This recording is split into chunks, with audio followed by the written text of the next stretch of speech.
Let's look at a little bit more about styles and we'll be done with tables for now. We'll come back to them in the future. And so let's see what we've got. Well, so far nothing. Here's our basic table 3. Well, you notice now that we've got more styling. We have color here. This we already had, but we've got color. So let's take a look at how this worked. Well, here we have the stuff that collapses the borders. And now we're saying that data cells have a default color of light green, and you can see that. And we can see that heading cells change actually to a sans serif font, and the background color is linen. Now you can see that these here are serif, right? It's a serif font that's being used here. Up here it's a sans serif font. And here and throughout here we have that linen colored background. And then we have these little yellow spots.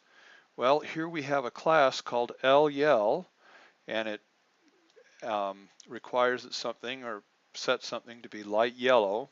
And so this would just do all of the TDs by default. This will do all the THs by default, but this will only go where there's a class with the name lyel. Well, let's see. Here we have the class lyel, and it's that empty one. Remember we had the NB space in there, so that's this one right here, so that's why that's light yellow. And heading cell 2, well, let's come up here and look. Ah yes, heading cell 2 right there. We've got our call span, but we've also put in our class lyel, and so that's made that yellow. So this gives you a sense of how we can provide additional styling for these. Now, let's look at something else that's even more interesting. We can do nice little grids like this if we want to. And how did we do that?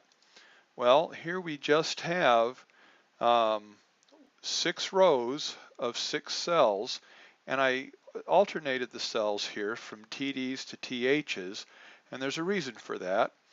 Now up here we've done the border collapse thing,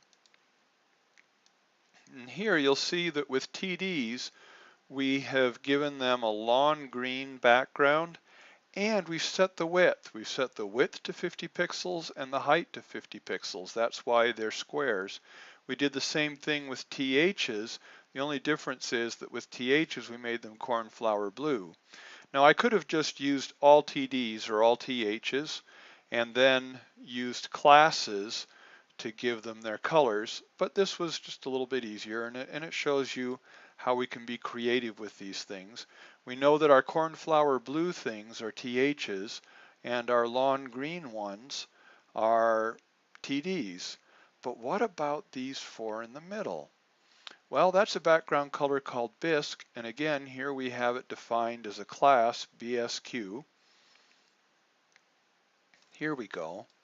Look at that. Here we have this one is BSQ, this one is BSQ, and then here, and then these 2 are BSQ as well.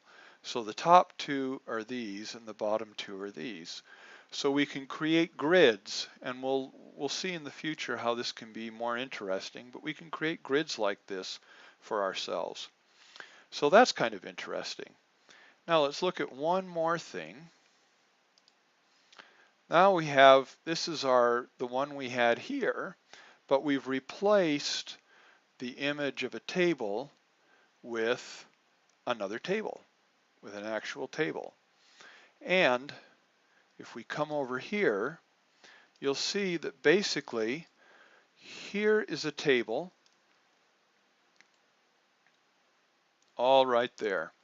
But inside one cell right here, we also have a table.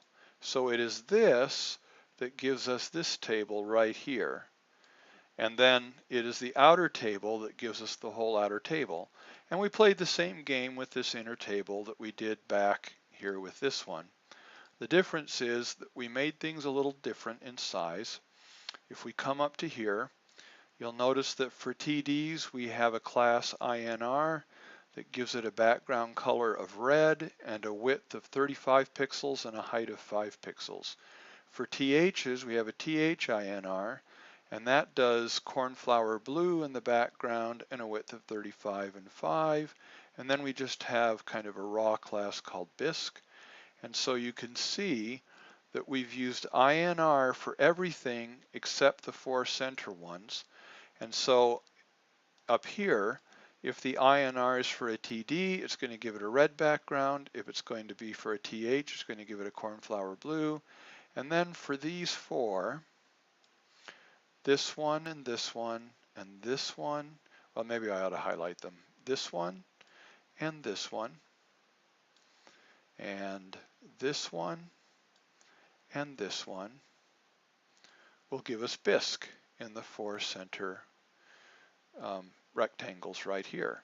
And so you can see that we can indeed put tables inside of tables, just the way we did here. And so tables are very versatile. We can do a lot of things with them, and now you'll get a chance to do a lot of things with them.